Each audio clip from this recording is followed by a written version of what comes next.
Well, hello. How are you doing today? Welcome to It's Sybil. I'm Big Med, and to my right or to my left, I'm not really quite sure, is Cameron Riley. We're here right now. Sybil is on her way, and we just want to say good evening to you and get things started because you know the What You Need to Know newsletter can be delivered to your email every day at 6 in the morning. Yeah, 6 in the morning. 6 in the morning for free 99, people, for free 99. So make sure you subscribe to that. Cameron, how you doing today, my man? I am doing very well. It's a little cold here in Chicago. It's supposed to be snowing tomorrow. Not looking forward to that, but it's okay. We will press on. We will press on.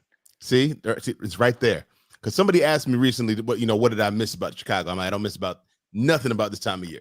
Between December and June, it's a mixed bag. You have no idea what is going to happen. And I was telling my wife, I'm like, yeah, April can be nice.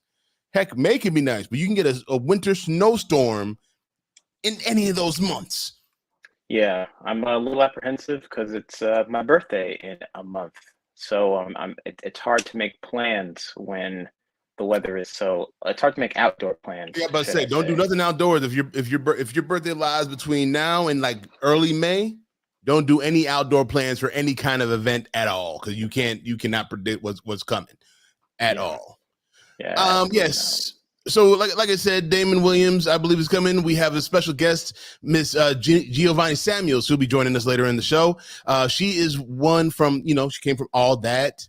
She was on That's So Raven, but also she's been a part of this documentary called Quiet on the Set, which has been kind of exposing what was going on behind the scenes, on those sets with some of the young people that were on there, and it's been explosive, and people have been talking about it. So we're going to be talking to Ms. Giovanni Samuels about that as well. But let's get into. Go ahead. I haven't seen it yet, and so I'm glad that I get the inside firsthand scoop. Yeah.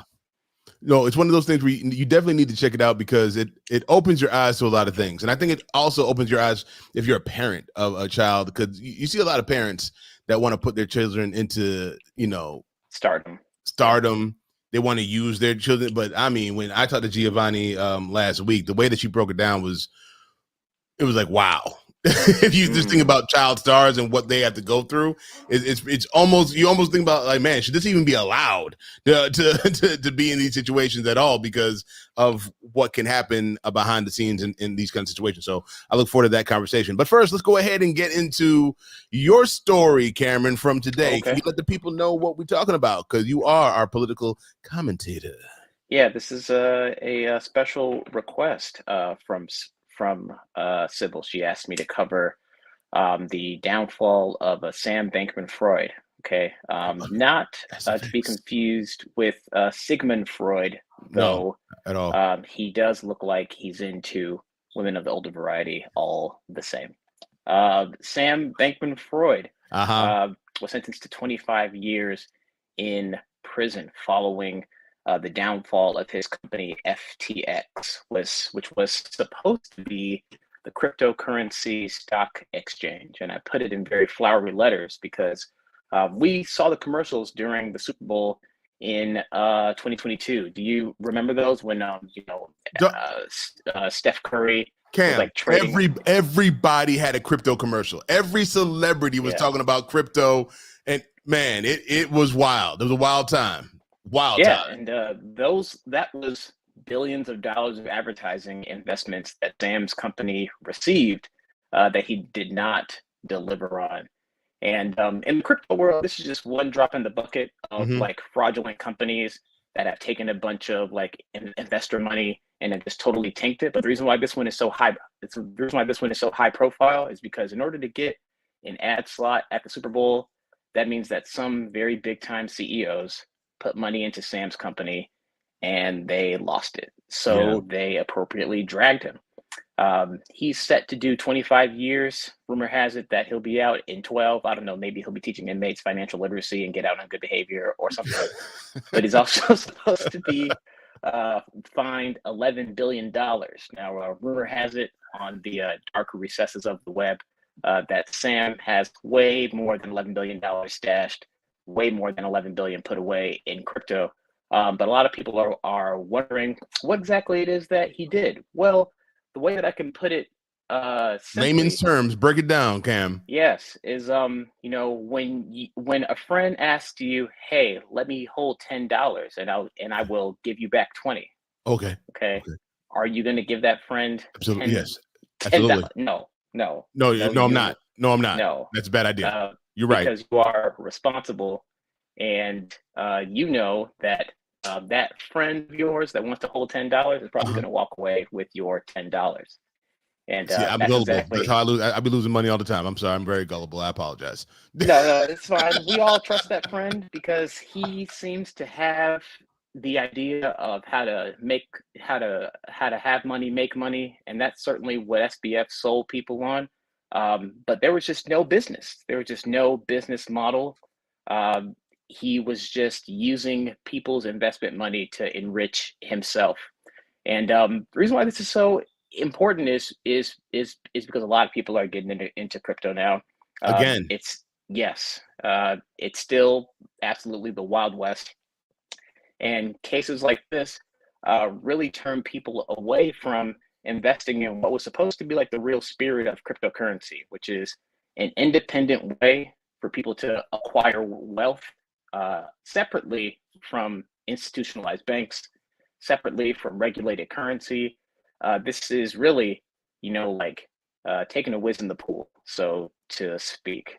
without chlorine. Mm-hmm. Without chlorine, right? Yeah. Everyone's just standing it in, and it's absolutely disgusting. So Warm. this tarnishes the crypto industry. This tarnishes the crypto industry. A lot of people are fearing some sort of government regulation. And that again, and government regulation of cryptocurrency is again the exact opposite of what cryptocurrency is supposed to be about. Yeah, it's a bit of an oxymoron. Right. How do you regulate something that's absolutely global? Mm-hmm. For those of our listeners who are in the know, what makes cryptocurrency special is because of this technology called blockchain. And to put it very, very, very, very simply, Come on, layman, break it down. When you put your money in a bank, that sole bank tracks where that money is and how it is used. Whereas when you trade crypto, it's the history of that cryptocurrency is stored all across the world. So it's actually pretty secure. Okay. I think for me, in that way. I think for me, when it came to cryptocurrency, it was always like, okay, if you put money in and you'll make more money, it's like investments as well.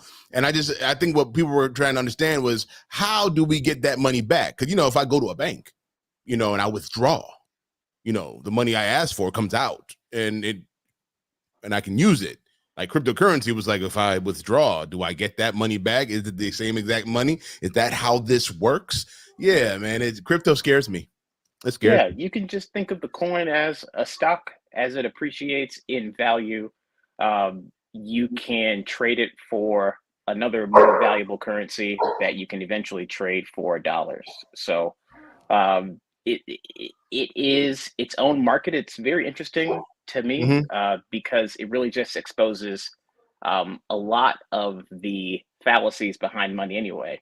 To put it very simply, the reason why the dollar has value is because we write on the dollar, "This is legal tender for all transactions, public and private." And the reason why a lot of the coins out there have value is because people believe that they do. For those of you out there who have been doing a lot of research, who are considering investing, just invest responsibly. Do not invest money that you don't own. Do your research and do your homework. And if it looks like a scam, probably is. Hello, Sybil. Hello, guys. Sybil Wilkes. Hello, Med and Cameron. Thank you for starting the show. I appreciate it. We had some production stuff going on. But Cameron, are you fearful of your participation in cryptocurrency? No, because there is no crypto expert on Capitol Hill right now. There just isn't. In the FTC, in wherever, there just isn't a crypto blockchain expert. And technology is already proving to move a lot faster than the federal government can keep up. There's also too much private interest in the possibilities of crypto right now. If anything, I think that the government will continue to do what it's been doing, which is just charging people premiums to trade domestically on these apps like Coinbase. How did it? I mean, it's like, too big to fail kind of thing. It almost seems like it was too great to crash and burn and have this this kid, 25 years old, just take all of these people's money, billions of dollars. And now what do we have to show for it? That's the frustrating thing for me. Yeah, there are some people arguing that, oh, why is he getting so much time? He's not a violent criminal. Yeah, but he's a thief. Right. Yeah. And I believe that thievery, blatant highway robbery, is definitely up there for me. Yeah. When your mom would say that I'm gonna beat you like you stole something. he really needs that. He's really no different than Bernie Madoff, is he? You know what I'm saying? When it comes to that kind of stuff, it's the same thing, right? Yeah. And I forget what Bernie got, but Bernie got life, didn't he? Pretty close to it, 40 years. Well, then there you go. 25 is lenient. and they say that he might not do all of that time. I want him to do everything. And then I want him to come out and then do something to make money to repay those people that lost all their money, including his own parents. Well, Khameron said that he got his little stash somewhere. Oh yeah, for sure. I don't think he was going to the Bahamas or to to wherever and just hiding out from the police. I don't think that was what he was. He went to visit his money. Right. How are you doing? Oh. Yeah. Are you doing good? Oh, all my billions are here. Right, excellent. Right. And it was in dollars. It wasn't in crypto. It wasn't in crypto. Yes, he was Scrooge McDuck swimming in his vault. Scrooge McDuck. He was back here, backstroking through his money. Right. So that's one of the stories that we're talking about in the What You Need to Know newsletter. Great job, Khameron, and I knew that it would be. One of the stories that I worked on in the newsletter today is talking about DEI. That's a new code word for the Trump Party members, and it's how they talk about Black folks. Diversity, equity, and inclusion. As you know, the governor in Florida did away with all DEI programs in the schools and businesses and what have you. And one politician in Utah blamed last week's collision into the Baltimore Bridge on DEI hires, one Black woman. But I think it was all of the Black faces that he saw that were there. The governor of Maryland, the mayor of Baltimore, the attorney general for the state of Maryland, the council members, all in a row. Black people who are about the business of doing right by the people who are affected by this horrific collision and the businesses that were affected by this. Some 15,000 people every day are affected by the harbor, right?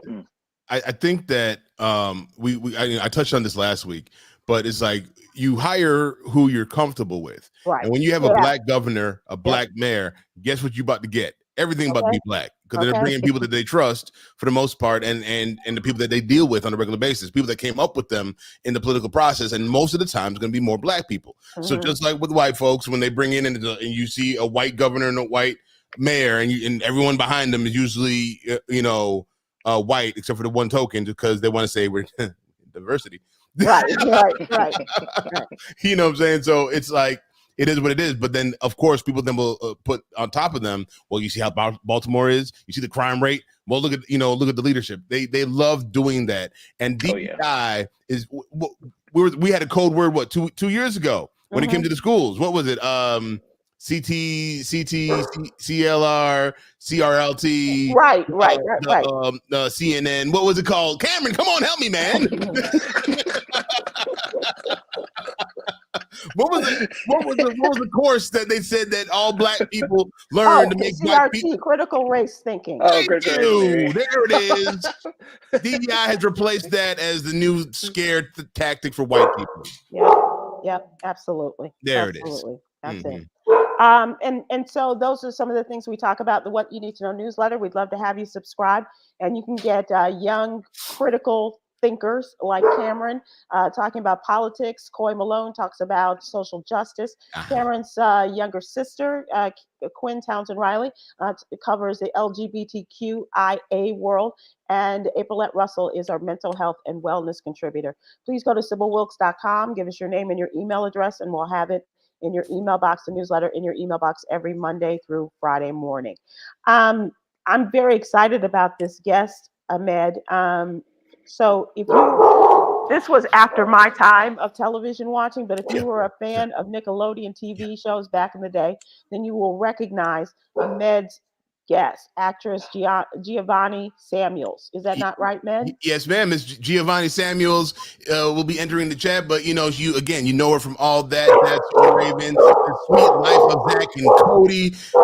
Look, man, she's super talented. She's helping. She's like dealing with parents and kids when it comes to the acting business. She's a coach herself. She's a writer. It's Miss Giovanni Samuels. It's Yolanda. Miss Giovanni Samuels. Giovanni in the chat in the waiting room. It's Giovanni. Come on. Samuels. She's all that. She is all that and a bag of chips. Mm-hmm. She had a book as well too. She's an author. So you know. She's an author as well. Hey! Okay, oh, wow. Hey, everybody. Hey, how we doing? Twofer. Man, should I turn my camera tripled sideways? up, doubled up. No, you were good. No, she's good. No, that's good. Boom. Frame it. Don't move. Frame it. There it is. And how you doing, Giovanni? I'm all right. I'm home. It is spring break. So look, I'm doing that right now. And look, my son was at the radio station this morning at 4:00 in the morning. So God bless spring break right now, man. Let me tell you about that. But no, Giovanni, well, welcome to It's Sybil, Sybil Wilkes over there. Hello, how you doing? I am such a fan of yours. Thank you so much for joining us. Thank you. I was led here by false pretenses. I thought this was just gonna be a chat. This is the actual stream. Live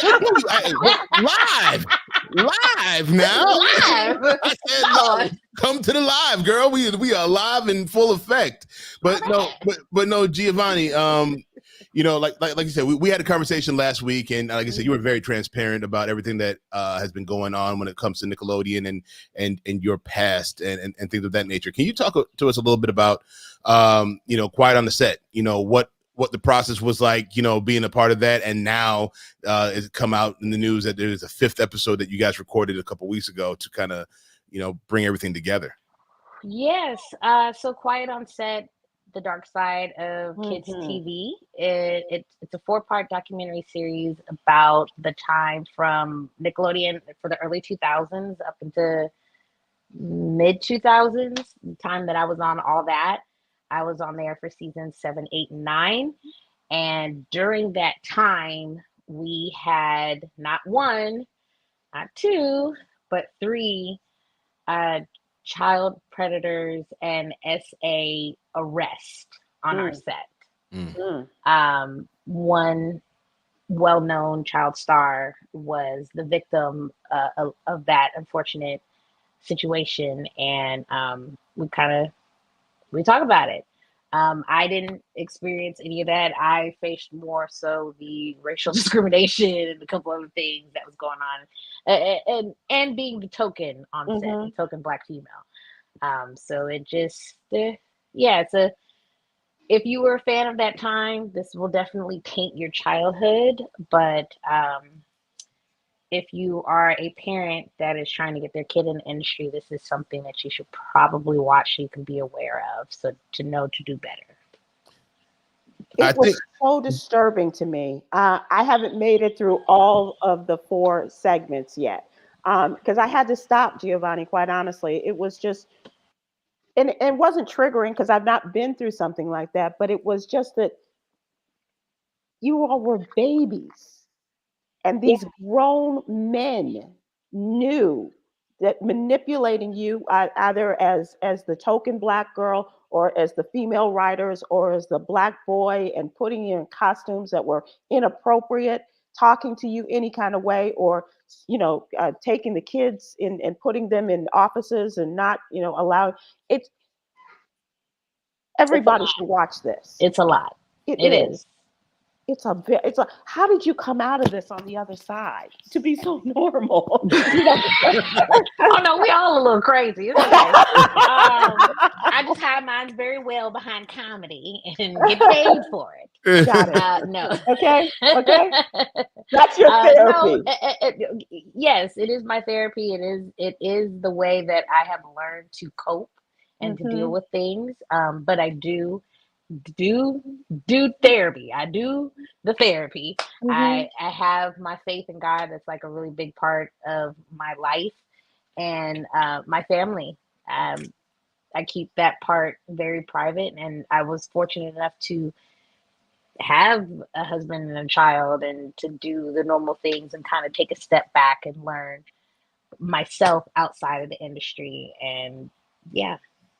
Wow, God bless you. One of the main figures when it comes to Quiet on the Set, and somebody that I think for me, it was like when I saw his face, I'm like, wait, him? Dan Schneider. Yeah. The guy who kind of ran everything, from all that to like he was like a big executive producer. It felt like all the shows that I watched. And then the funny thing was, like, I saw him so much on TV, I didn't know he was in charge. Can you talk about the relationship? Because he's never been like accused of anything when it comes to, pedophilia or anything like that, sexual abuse or anything like that. But it was he set the tone for the sets, and he was hiring the people that were doing the craziness. Can you talk about the relationship that you had and that Dan had with the kids on set? He wasn't, I can't speak on the question that you gave me because he didn't hire them per se, but it Got was, you. just clarify that because I don't want y'all to get sued. But the relationship that, speaking for myself personally, that I had with Dan, he was just this ominous figure. Like he was, the atmosphere changed around when he was there. Right. He was very strict. It was very, I don't want to say a tyrant, but low-key, yeah. And again, he was that guy that had the power to make anybody a star. So it was like, and he did. Yeah, he did. You could tell he did have his favorites and whatnot, and the ones that he worked with the most, you saw, and they got spinoffs, and not all of us did. Yeah. If you don't know Dan Schneider, he was always the heavyset kid in the teen shows. What was it? Head of the Class? Was that where that he's known for? Yeah. Right. And he just kind of worked his way into Nickelodeon programming as a writer, and then he became the creator of like the Amanda Bynes show and things like that. My heart breaks for that girl. It just, I didn't understand all of this. And when you see these stories about her spinning out and, and how her parents have had to take conservatorship of her life, I didn't have a clue. But it is the manipulation and the grooming of these children, as it were, what seemingly to me, and those are my words, I'm not saying, that this was implied, but those are my words. How can people take what we learn from watching this and help our children? Because kids are on TikTok, they're on social media, they want to become stars. And so if somebody sees them and thinks that they have the talent, what's the best advice you can give to parents who are, traveling these unknown waters? Get some legitimate training. TikTok is different than television and film. Like let's start there. Okay.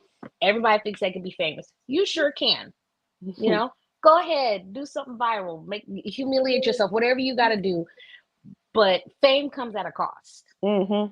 So that's one aspect of it. That's what they said in the movie. Fame costs. It does. So if you want to be famous, go ahead, play the game, go ahead, do the TikTok thing. But if you want to actually work and be an actor and respect the craft, like that's what I tell people, hands down. Respect the craft. This is a job. This is a study. This is a practice.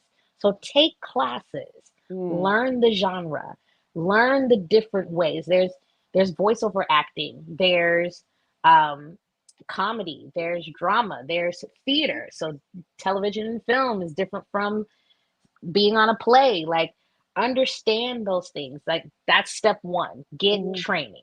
2, learn the SAG laws, learn the child labor laws, because that is what's going to protect you and your kid. This is exactly why I created my company, GS Acting Workshops, and I wrote a book. Please. Come on. Shameless plug. Come on, yeah. It's called All That You Need to Know About Show Business. All that. You know, from getting started to working on set. This is a business. So learn the business. You know, of show. Yeah. You know, there's set etiquette. There's things like that people don't know, and how to respect it. You know, you can't just come up there with your entourage. You will get fired so fast for that and your behavior. So all of those things are here in my book, but all of those things are things that you kind of need to know and prepare yourself for, because this is a business first, and that's how they're going to treat your child. You got to learn all of that and then have that connection with your child. Right. If your child says, "Mommy, I don't feel comfortable," or "Daddy, I don't want to do this anymore," let your kid be a kid. You're a child once. You're an adult forever. Right. So don't get caught up again in the fame. If you just want to be famous, you want to live vicariously through your kid, go ahead and do the little TikTok thing. But if you want them to actually work in this business, learn it and respect it. But at the end of the day, that is still a child. Let him go play. Yeah. Let her go spend the night at her friends. Let them do the little coloring paint, Girl Scout stuff like that. I will tell a parent in a quickness, are you doing this for you, or are they doing it? Right. Yeah.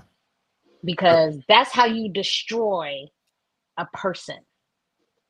That's how you destroy somebody in this industry fast. Giovanni, you said something last week to us that opened up, I think, a lot of eyes on the Morning Hustle, was when you were breaking down, you were talking about Orlando Brown and you were talking about Amanda Bynes, and just talking about just thinking about being head of household at 10, at 9, at 11, having your parents on payroll. They are the sole provider for the family at such a young age. And you even said something where it was like, they're trying to learn how to be themselves, but they're acting, but they're, you know, their whole lives is being somebody else. Right. Can you talk about that experience of just being, because you even said you had your mom, I think you said you had your mom on payroll as well.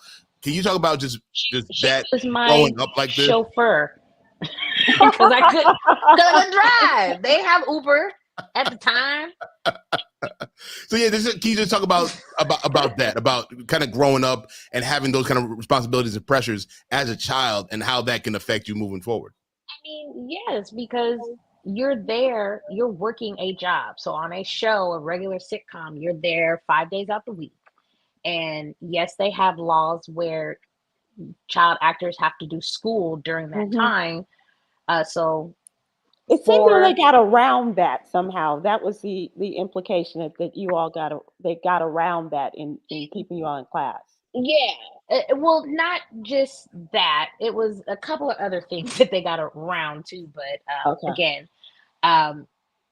we have school, so we'll do our school hours, but you're initially there, depending on how old you are, 8 to 12 hours a day. If you are over 18, of course, that's why they pick a lot of actors who look younger to play, so that they can work them adult hours. Or if you're emancipated, like some other actors have been in the past, so that they can, again, when you're emancipated, you are legally responsible. You are now an adult. You are legally responsible for yourself. You can work those adult hours. That none of those protections cover you anymore. So that's that. You 12, 13 hours a day, who legally somebody on set has to be there. Mm-hmm. So a parent or your guardian has to be there. You're going to have to quit your job to be there to support mine.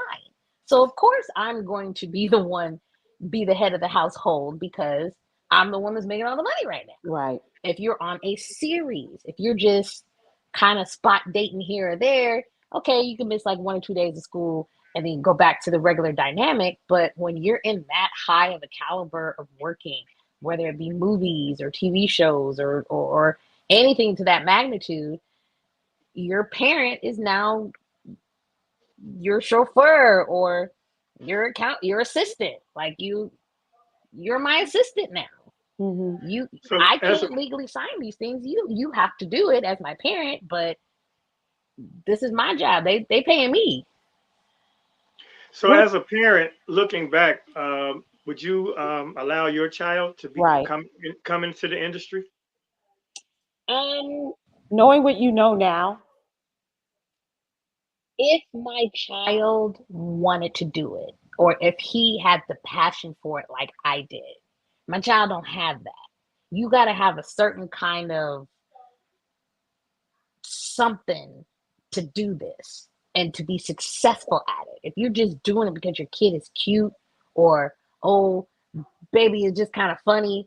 No, I said since I was 3, that is what I want to do. That is what I have a passion for. And I studied and had the discipline for it. My baby don't want to do that. He want to play soccer.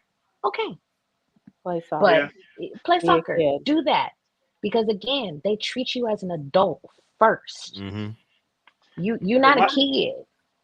Yeah, my son was actually a child actor, but he got out of it because he didn't maintain the passion for it and the auditioning and the taking him away from basketball practice. And fortunately, we didn't force him to continue that because it can be alluring to parents out there. I will give one piece of advice. If at any time you hear that someone is recruiting your kid, could be on Disney and Nickelodeon and all of these shows, and they charge you for it, it's a scam. It's a scam. That's the entire point of me having my company. I am half consultant, half acting coach. And the consulting half is to ward people away from that. I toured across the country teaching acting classes, and I didn't like how they were scamming people, and I didn't want my name a part of that. So I pulled away, did this virtually so that anybody can have access to it, and I keep it as affordable as possible. So you literally have my 25 plus years of experience for 1 hour at a time. It's one-on-one personal. You can ask me anything about the industry. And then on the other half, I'm going to coach you and teach you how to read a script, how to do jokes, how to do all that stuff. I am a full one-stop shop program because of that, because I went through that. I went through one of those scammy, hey, you want to be a star thing, ended up paying all that money. And only by the grace of God, I met somebody legitimate that got me my first job. But not everybody is as fortunate, and again, don't have that something, that discipline that I was talking about earlier.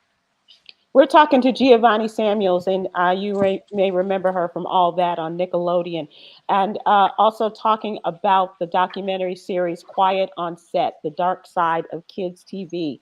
That's Janet Ferguson is asking the question, what is this documentary and where can you watch it? I think I saw it on Hulu or maybe on HBO Max. Okay, so it's on Max as well. Okay. Or look on ID. ID Discovery. It's on there. Discovery. You can record it on there and watch it from there too if you don't have access to Max. They replaying it. Okay. they playing that thing. Okay. Let me tell you that. Yeah, it's everywhere. It is everywhere. Everywhere. Giovanni, thank you so much for your time. Give us your book and how can people get the book? Yes. Again, my book is called All That You Need to Know About Show Business, and it is available on Amazon. My social media link is right there. Only one Giovanni, and you can click in any one of my bios, and I'll give you the link tree to my book, my classes, and to my podcast that's coming up in late spring, summer. Tokens. Yeah. Come on, man. Okay, I'll tell. Come on. The podcast that I have coming out is called The Tokens, and it talks about my very experience. I talked to a couple other friends of mine in the industry, what it's like being the token and being that representation, not just in front of the camera, but also behind the camera. I've got some great guests coming up, and that's what I'm working on right now. Did you talk to Robin Givens? Because that's what came to mind when I saw Dan Schneider, and I was thinking about Head of the Class. Did you ever have a conversation with her and what was going on that set? No, I've never met Robin Givens. Yeah, ever. I was just wondering because I know that Head of the Class was way before your time. Oh, I get that. Yeah, you were a wee one. Yeah. Yeah. But I just thought maybe, you don't know how people meet or, come up to those things. Thank you so much, Giovanni. It was absolutely eye-opening to have this conversation with you and to see Quiet on Set, the dark side of kids TV. As Med said, there's a way for you to see it without having to pay for it. But you can also, if you have Max, you have HBO, Hulu, or something like that, Quiet on Set. Thank you so much. Good luck to you, and I hope you'll come back again. Yes, thank you. Thank you. All that you need to know. All that you need to know about show business. Yeah. Thanks so much. We appreciate it. Be well. Wow. I'm telling you, I don't sleep well. And so, I catch up on stuff. And that was one that for several nights I would get through maybe one episode, but couldn't, for whatever reason, I've never completed a full episode. I would just move on because there was something that was just so disturbing to me about the way these children were preyed upon. And Amanda Bynes, God bless her, and Orlando Brown. I mean, think about talking to Giovanni. We didn't bring this up. Her talking about Drake Bell. Knowing him and the way she kind of explained it to us what she was on the show was like she was around him, you know what I'm saying, felt something was off about him but couldn't figure it out, didn't know what the issue was, and she didn't find out what happened to him or that he was the person until she watched the documentary. Wow. She watched the documentary and was like, oh my God. Yeah, that's what I wanted to ask her too. Like, yeah.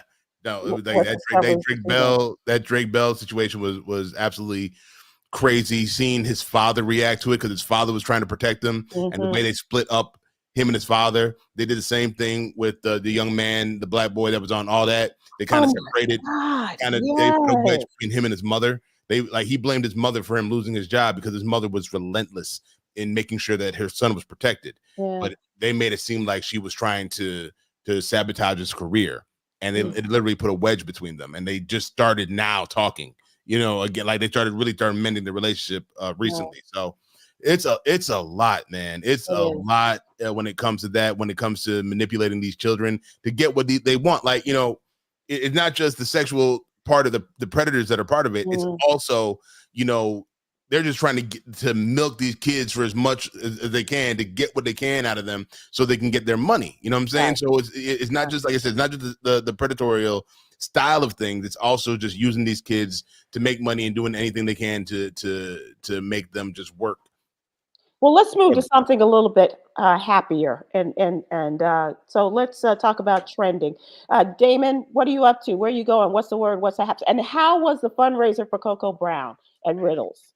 It was a fundraiser. It wasn't much of a fundraiser, but I think once it was announced that Tyler Perry wrote her a $400,000 check, nobody didn't really have pity for her circumstances. But we still had good turnouts and great shows, and she was hilarious. And Gary G. Think Johnson came to work out. He was in St. Louis tending to his father, and so it was great. I want to Cap. I had my mute on because there's activity here. The craziest thing about that is after the kids are not cute anymore, they go through a really depressing era when the phone stops ringing, they won't take their calls. So that's why I'm glad that we kind of transitioned my son out while he was still kind of popular at it, because you can end up, really severely mentally and they talk about that too. So I'm sure that was fine. I'm not gonna watch it because I shudder to think that those times when because as a parent, when you take your kid to an audition, they don't allow you to go into the room with them. Mm-hmm. But then they speak on such glossy terms that you feel comfortable letting your kid, and you encourage them go in there, and it's no telling what could happen. So I know we want to move on. I am not working this weekend. My niece is getting married in Jamaica, and Nice. so we're going to Jamaica tomorrow, and I'll get back Saturday. I will pop up at Riddle Saturday, where I have Kerwin Claiborne, who does characters and skits, and he's well known from social media. I'm looking forward to going though to Toledo for the Funny Bone the following weekend. Holy Toledo. Okay. More good news. Donald Trump's Truth Social lost $58 million last year, and the stock is taking a hit. Shares of Trump Media and Technology Group, TMTG, plummeted by more than 23% in the first day after the parent company of Truth Social reported it lost nearly $60 million last year, and the former president's social media company went public last week through a merger. And they said that retail buyers fueled the stock surge in its March 26 debut, where it climbed to a market value of around $8 billion. That was the big news. It went all the way up to $8 billion. But Monday's disclosure about losing almost $60 million brought out the sellers, sending the stock down about 23%, and it went down to $47.51 a share. If you were one to buy, that would have been the time. It closed at nearly $58 on its first day of trading, and so it's going to be interesting to see what happens. Donald Trump launched Truth Social in February 2022, a year after he was banned from the social media platforms such as Twitter and Facebook and Instagram following the January 6th insurrection. The bans have since been lifted. They have some $8.9 million losers. Those are their numbers signed up according to the company disclosures. And so, how you want to, track that or trust them for those numbers. There's another grift on his part. Right. Just, that and the Bibles and the stock and the, He'll pump up that we're doing great. And then the numbers come out, and he probably already secretly sold off some of his shares and duped his. Even though he's not being, 6 months is what the earliest that he can do that. I wouldn't be at all surprised if they changed that, or he took it upon himself to change that. Well, it's ways around that. If you watch The Wolf of Wall Street, you just put the shares in somebody else's name, and you let them buy and sell, and you get the profits or the losses. So he's a grifter. It's just that simple. But they will still, if they lost all of their money supporting Truth Social, they would still support this guy. Yeah. Because he would spend it and say Crooked Wall Street deflated the stock price and cheated us out of our money, so. And the crooked media not telling the truth. Crooked media, crooked Wall Street, crooked SEC. I think Wall Street very, very crooked.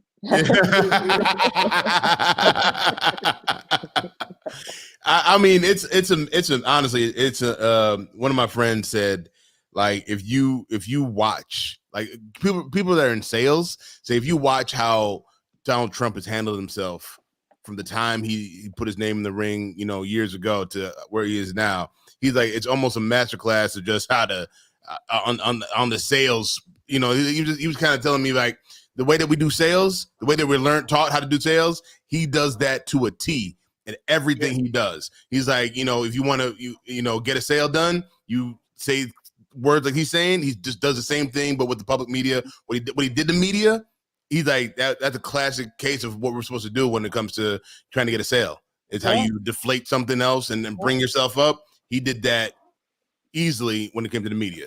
And that's what Letitia James said too. It's the art of the grift. Yeah.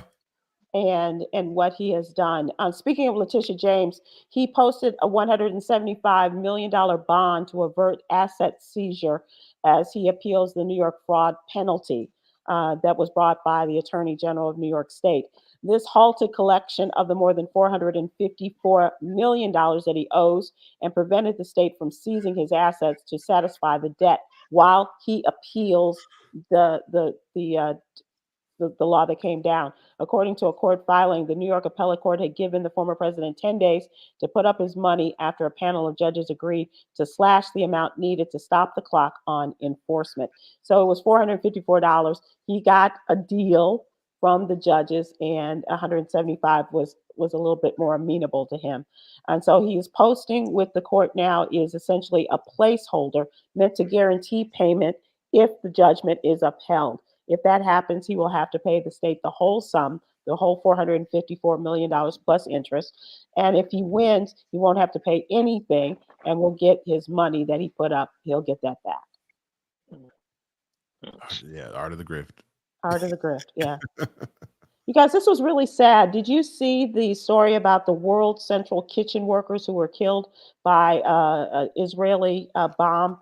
Yep. 7 aid workers from Chef Jose Andres' World Central Kitchen were killed as an Israeli airstrike in the Gaza Strip Monday. The Andres organization has been leading the efforts. They go all over the world to help people who are in famine situations. I don't know if they've been to Haiti. I've been following them for a while, and they go where they're needed. In this case, it was the Gaza Strip. But when you volunteer to do something, that's those are the chances that you take. And it's sad to say, but that's the reality of war. Even though you're going there and with all good intentions to feed the hungry and to help people deliver it, as they're delivering tons of supplies via a ship over the past few weeks. And they said that 7 people were killed. They were from Australia, Poland, the UK, and Palestine. And one was a dual citizen of the US and Canada. And they're pausing for a little while so they can kind of get their bearings in all of this. Oh, that's nice. Benjamin Netanyahu called the strike a tragic incident of an unintentional targeting of innocent civilians in Gaza that they regret. Yeah. As opposed to the other targeting of innocent civilians. Right. Yeah. Intentionally. Right. So, Sybil, to add on to the story, the National Security Council spokesman, John Kirby, said the Biden administration expects a swift investigation into the incident and appropriate accountability. I don't really know what that means. I don't know how we're going to be holding Israel accountable. But, you know, he said Israel must do more to protect and the aid workers on the Gaza Strip, adding that more than 200 humanitarian aid workers have been killed in the Israel-Hamas conflict.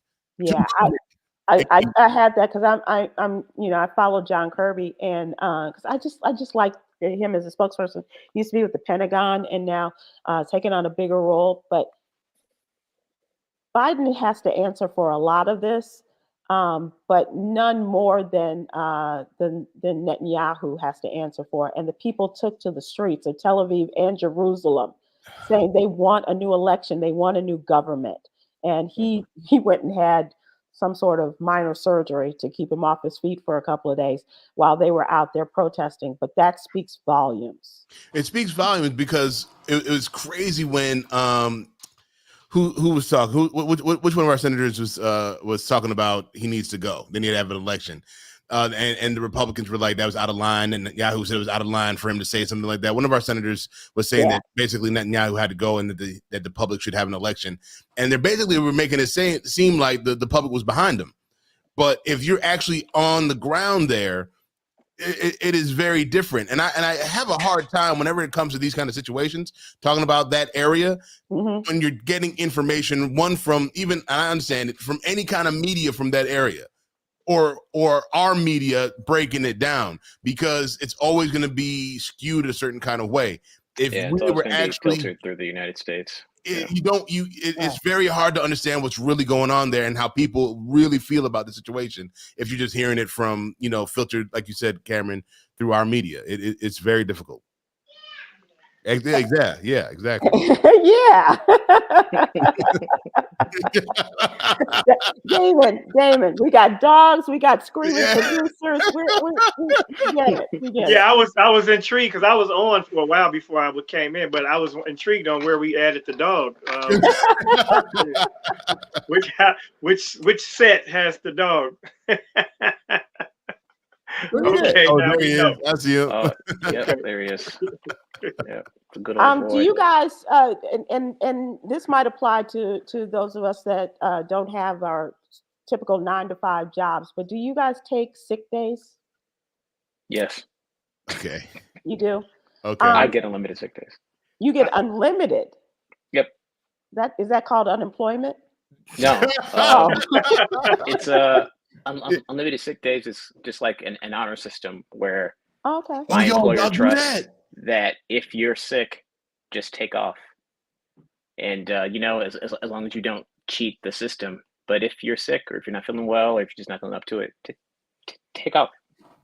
I've heard about things like that, and they say that it actually works. Like people actually take less time off when they're given an unlimited amount. It's because you feel bad because they're unlimited.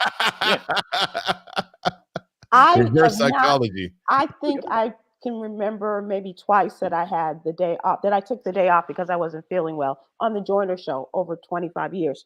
But 9% of these people who were polled say they have never taken a sick day. And experts say that's a mistake.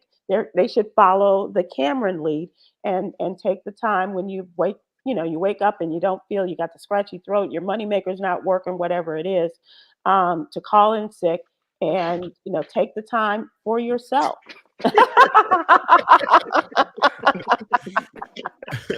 There are no merit badges for not taking. Whatever your money maker, huh? All right. Get that ponytail holder working. Now, I haven't had a conventional job since, 89, to be honest. Mm-hmm. But other than radio, when I went in, I used to do afternoon local breaks. But when I did work, I took all my sick days. I counted those as vacation days because they were allotted. And I was young, so most of them were for hangovers or late nights. I was pretty healthy, but when you don't feel well, you don't feel well. There's no sense me coming in and putting my head down on the desk all day because that's all I was going to do. So I would take my days. You know what? The hardest part about a hangover sick day is the waking up to call in, because once you wake up to call in, you're up. So you might as well go to work because now you're up for the rest of the day. Right. That used to be an issue I used to always have an issue with. But other than that, use your sick days because they're there for a reason. So the funny thing with what Sybil was saying with being in radio, it is almost impossible to do it, because if you work a morning show, when do you call? When do you call and say you're sick? You're calling at 3 o'clock, 2 o'clock in the morning saying that I'm sick. And then also for me, when I'm working at the afternoon show and I'm the producer of the show, putting the whole thing together, I can't call sick, because if I call sick, there ain't nobody there to put the show together. So I have to show up. And it's crazy when we on the radio because they tease us all the rest of you. You missed work today, huh? Yeah, people everywhere you go, all over the city, they know you missed work. Where you been?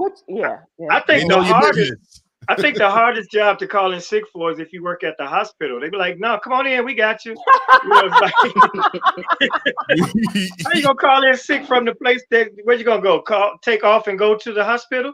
Okay, come on to work. Hey, no, my wife finds a way. If she's sick, she ain't coming in. She's like, "Sorry, see, y'all got to deal with that one." Right, like, man. Right. Let's move to entertainment. Jamie Foxx, apparently, according to his friends, have found, and I should preface this by saying, Marcelina, if you're watching this, I'm sorry. I know Jamie is your dude. I know this, but he doesn't like our types. He has a new perfect match in his girlfriend named Alice Huckstep. Mm-hmm. According to sources, the actor is enjoying his good health recovery after experiencing a health emergency. And a big part of his well-being, according to another friend, is this woman, Alice Huckstep, who couldn't be nicer or more perfect for him. They describe her as a sweetie, a great gal. Thanks in part to her, Jamie is doing incredibly well. They've been out in public, having dinners in Malibu and, doing all their traveling and for a long while, as Jamie is wont to do, keeping his relationships out of sight. But now they are becoming more and more public and reportedly being seen all cozied up at restaurants and out with friends. So she is a big part. And what was the actress that Tom Cruise's ex, what was her name? Yeah. Katie Holmes. Katie Holmes. Yeah, so ladies, don't feel bad if you're not Jamie's type, because clearly it's not about looks. Right. It's not about physique. He's clearly a personality guy. Very much so. Very much so. Yeah. Very much so. Like, I've seen his type. I'm like, okay. Interesting. From his baby mamas on down. Yeah. Okay. Yeah. Okay. Absolutely. I'm not mad. Find your happiness where you are. Absolutely. Not complaining, just saying maybe he's nearsighted. I don't know. All right. Oh, Yeah. Maybe that ray, all that time pretending to be blind is caught on. He feeling wrists done instead of looking at caught their he done caught the blind. I told my wife the other day I was sweating. We were in bed. I was sweating overnight, and I said, "You done gave me the menopause," because I felt like I caught hot flashes from her. They say you become more like your mate the longer you. I'm telling you right now, she done gave me that menopause. Gave you the pause. That's funny. That's very funny. Let's close out with our jewel, guys. Being patient does not mean passivity. It is actively waiting, preparation, and the wisdom to know when to act. Be patient. Yes. To be or not to be? That is the question. Thank you so much. Thanks, Med, and Khameron for getting the show started. I'm glad that we were all able to get together today. And everybody go out there, be patient, and be good to each other. Aloha. Holla.